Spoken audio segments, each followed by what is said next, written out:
Government of India ఏదైనా కూడా ఎప్పుడూ కూడా కొత్త మెడికల్ కాలేజీలు ఎవరైనా పెట్టాలనుకుంటే కొత్తగా మీరు పెట్టుకోండి, అప్లికేషన్ మీకు ఇస్తారు.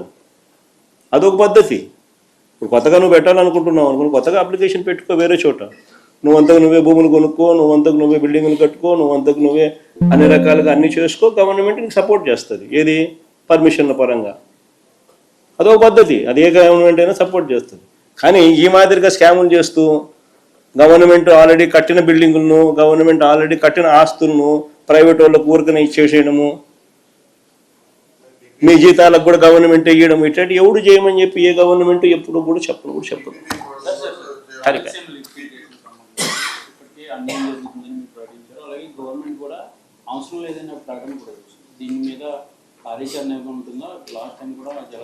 ఖచ్చితంగా వీటి మీద రాయలసీమ లిఫ్ట్ అన్నది రాయలసీమ ప్రజలకే కాకుండా రాష్ట్ర ప్రజలకు ఇది నిజంగా అవసరమైన ప్రాజెక్టు. రాయలసీమకు సంపూర్ణంగా నీళ్ళు అందితే గోదావరి నీళ్లు యూటిలైజేషన్ కృష్ణా డెల్టా ప్రాంతానికి ఇంకా మోర్ సద్వినియోగం చేసుకోగలుగుతారు. రాయలసీమకి నీళ్ళు అందకపోతే ఆ గోదావరి నుంచి వచ్చే నీళ్లు రాయలసీమకి ఇస్తారా, కృష్ణా డెల్టాకి ఇస్తారా? సో ఇది రాష్ట్రానికి సంబంధించిన వెరీ ఇంపార్టెంట్ సబ్జెక్ట్. ఇది వీటికి సంబంధించి ఎక్కడా కూడా మనం అన్యాయం చేయడం లేదు ఎవరికి.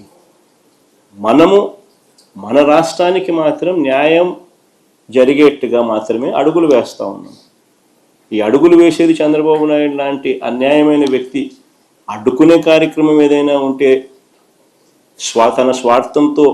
తన స్వార్థం కోసం అడ్డుకుంటే అడ్డుకోవచ్చేమో, కానీ అది ఓన్లీ టెంపరీ. ఖచ్చితంగా దీని మీద కూడా ఉద్యమాలు జరుగుతాయి. ఖచ్చితంగా మళ్ళీ అధికారంలోకి మేము వచ్చిన తర్వాత వాయువేగంతో ఈ ప్రాజెక్టు కూడా పూర్తి చేస్తాం. టీడీపీ గవర్నమెంట్, మీరు గవర్నమెంట్లో ఉన్నప్పుడు టీడీపీ వాళ్ళు ఆంధ్ర శ్రీలంక అయిపోతుంది, సోమాలియా అన్నారు. ఏమవుతుంది సార్? నువ్వే పేరు చెప్పాలబ్బా, కొత్త పేరు ఏదన్నా, ఇంకా దేశం పేర్లు ఏదన్నా ఉంటే చెప్పు. సోమాలియా కన్నా అదే సౌత్ సుడాన్ అంటారు మరొక.